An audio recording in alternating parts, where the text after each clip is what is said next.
here to work on my old unstyled John Deere A 1937. I got to get him going, so we're going to we got to get it going. I got some work to do with it this fall, so we're going to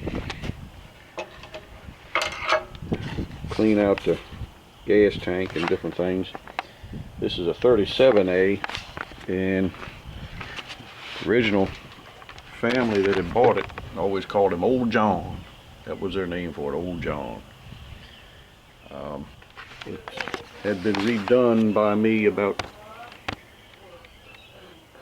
30 years ago or more, and we've used it on the farm, and it's started to acquire some nice patina again of an old tractor, because like I say, it's been 30 or 35 years since it was done, and it's been used, getting back into his work clothes. Haven't used him in a couple years, but I'd like to get it rolling, so let's take a look at it first. So we're going to take a look at things. Here's the serial tag. It's got some old gas in the tank. It smells stale, but I don't think it's turned into turpentine or gummy goo or whatever. It smells stale, but not terrible. It's still liquid. It'll run out, I'm pretty sure. So, but nothing is coming. I've taken off the sediment bowl, and nothing will roll out of there when I open up the petcock. So I'm going to have to blow up through there, or see what's happening with that, and check out a few other things. So I'm going to get busy on that. Well, I've got my little air tank and blower. I'm going to blow up. See what's going to happen. If it'll blow it out or not. Let's see.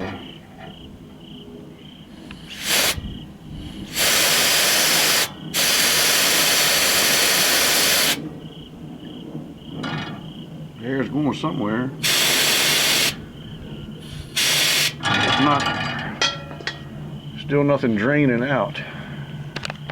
Might have to take the sediment bowl off and actually blow up through here. Let me try that once. We're getting nothing coming through, so.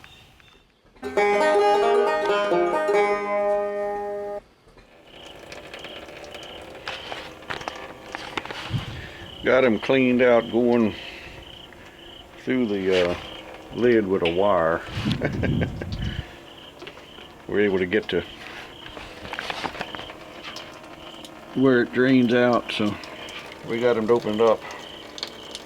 I guess just some sediment had settled down in there, so I'll get all this old gas out and then put some fresh in, and then we'll see how the carburetor acts. Might need a new gasket on my sediment bowl. Let's see.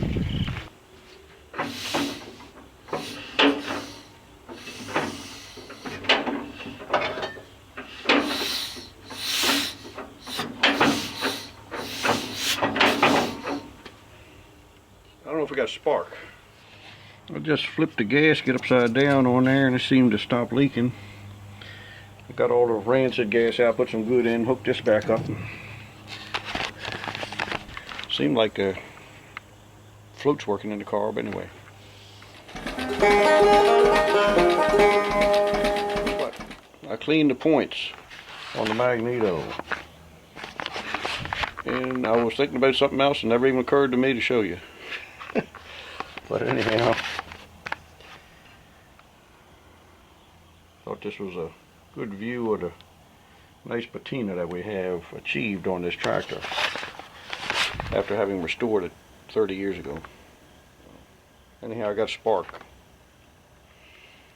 Let's turn it over again and see what happens. Here we go.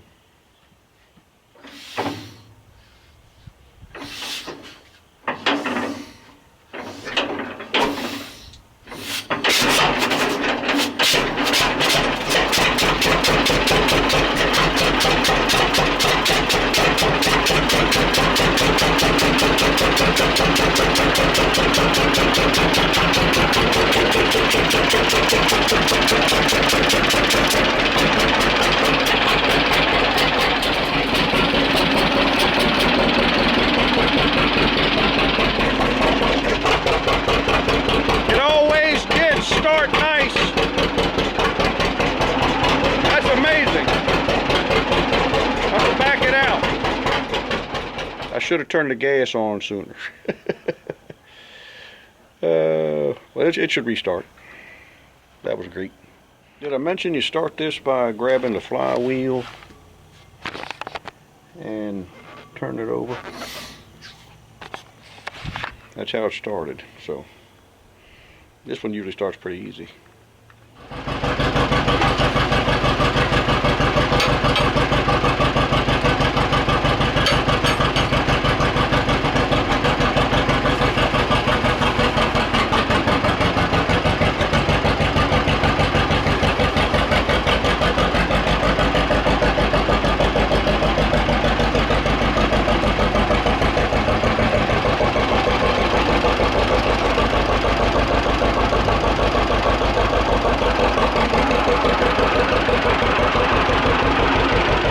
I put some gas in the tank and some air in the tires. Then I'll probably change the oil.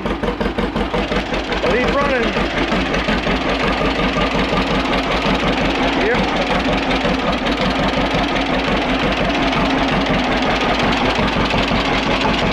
Ole John.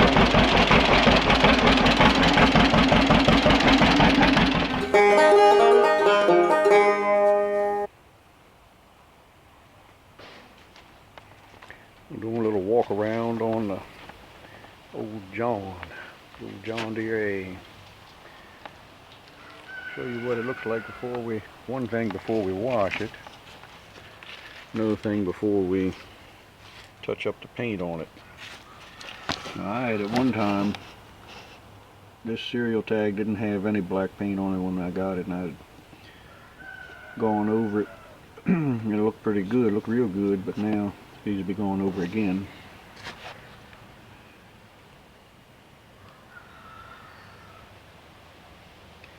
Yeah.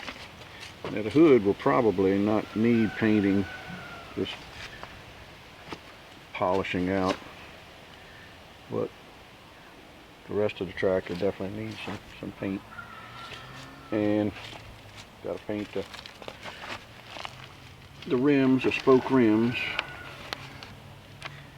These are expensive things, the round spokes for the front. These rear round spokes, like I was saying here, 38-inch rear round spokes, which is a little unusual. I'm not going to say rare or anything. That's way too overused term. But it is different and interesting. And I got to wash them and then really got to repaint them. Got to do a little bit of something to them. The tires aren't in the greatest shape either, but I think they'll hold up for a while yet. This is a lightweight tractor. It weighs in at about 3,800 pounds. You can see we had to put this adapter on there for the PTO. The factory PTO is really small. It's only like 1 inch and a quarter in diameter or something like that. I don't know. Pretty small. This is what you call a flat back, meaning no power control, no hydraulics, no lift or anything. And it is hand start. By turning the flywheel there, you open up the petcocks, leave a little bit of the compression, and it'll usually start right up real nice. Well, it was told to me, well, let me back up. We didn't often have any dealer mechanics come to the farm when I was a kid. No. When we had bought this tractor, we happened to have a guy who had been here on a couple service calls, and he knew our family. When I was a kid, he came by to work on the baler once, I think. But he saw this tractor and he said, "Man, I know that tractor. That's our old family tractor." His name was William Windsor. But I think the family's name that had the tractor was Spicknell, I think. I could be getting it wrong, but anyhow, he said this was their family tractor. They called him Ole John, and I'm pretty sure he was right, because he's said who they had sold it to, and the guy I bought it from said he bought it from that guy. So anyhow, we ended up with it, and it's the old unstyled A's. They are a little bit shorter stroke than a stock John Deere A. They have 6.5 inch stroke, and later A's had 6 3/4. Still had the 5.5 inch bore, pretty sure. This, I think, maybe had been bored out 45 over, but I'm pretty sure it's still got it's got flat top pistons in it, but it runs good. It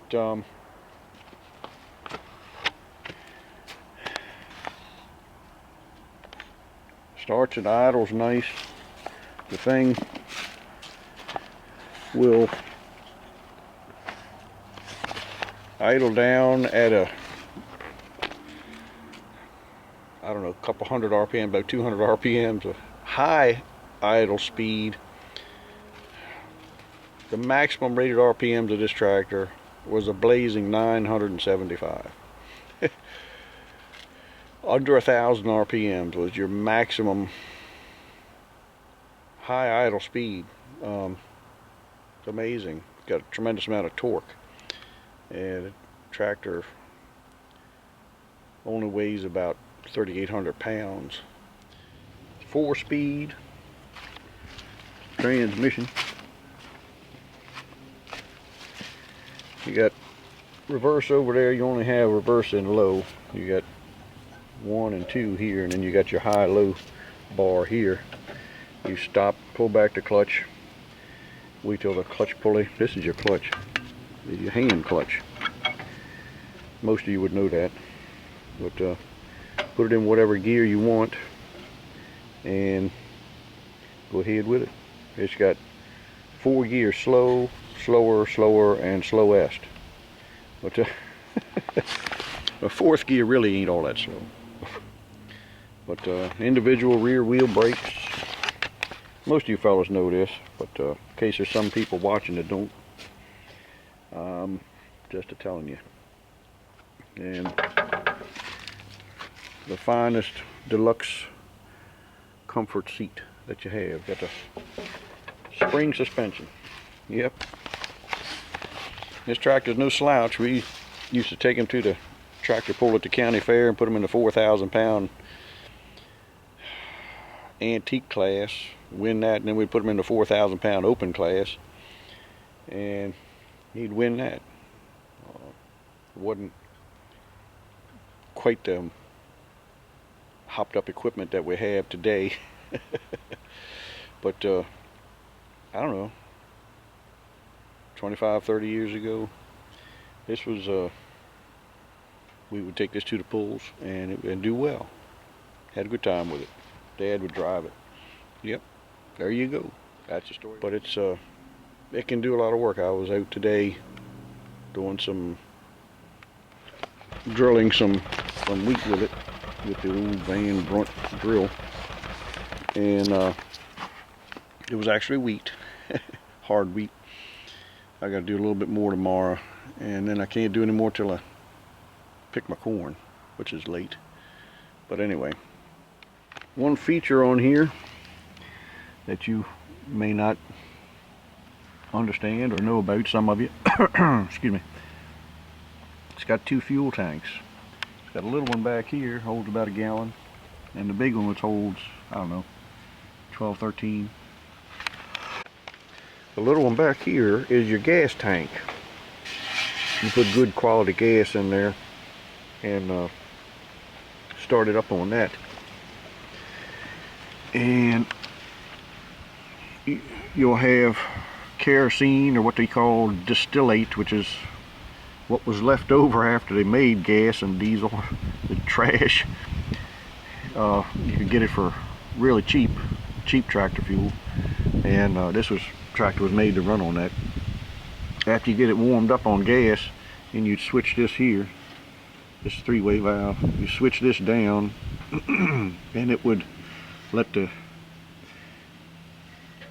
lower cost fuel that you have in your tank, your kerosene, distillate or whatever, and you'd run that in your carburetor, run it in your engine, and octane was pretty low. It would ping, and some of the John Deere D's had water injection on them to increase the octane rating. I don't think they ever had it for any of the other tractors, I don't think. But the compression ratio was like 4.5 to 1 or something on these. This tractor was supposedly the first John Deere tractor sold in Anne Arundel County. I don't know if he meant, and I wish I had asked him for clarification whether, I think he meant that there was a dealer, an old dealer up there around the Glen Burnie area, which is getting close to Baltimore. And it might be in the same building where the Southern State Store up there is now. I don't know. I'll just be guessing. But he said that that dealer up there sold this tractor to his family. It was the first tractor, John Deere tractor, sold in Anne Arundel County in 1937. Supposedly, I don't know. Don't have any documentation or proof, but that's what he done did said. So anyway, I don't know. Just makes it a little bit special for this area. It's nothing. It's not rare or anything, but it's nice to have these different 38-inch round spoke rims on there. I like that.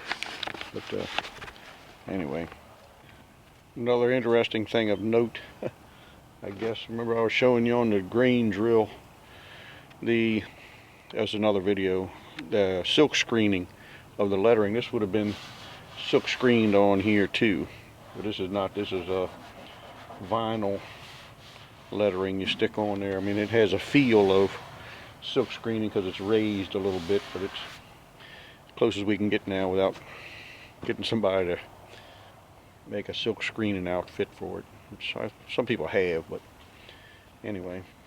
And one interesting thing, I'm sure some of you guys probably spotted this, the fan on here is too small. It's a John Deere B fan on here. Why? I don't know. That's what it had on there, and when I was redoing it, I should have went ahead and put a fan on. At that time, I didn't have quite as much stuff laying around, and I didn't have one to just put on there, so I figured I'd put one on later, and I never have, but it hadn't needed it. It seems to cool it sufficiently, and it takes a little less horsepower to turn it. So anyhow, that's the old John Deere A, Ole John. That's the story. Yep.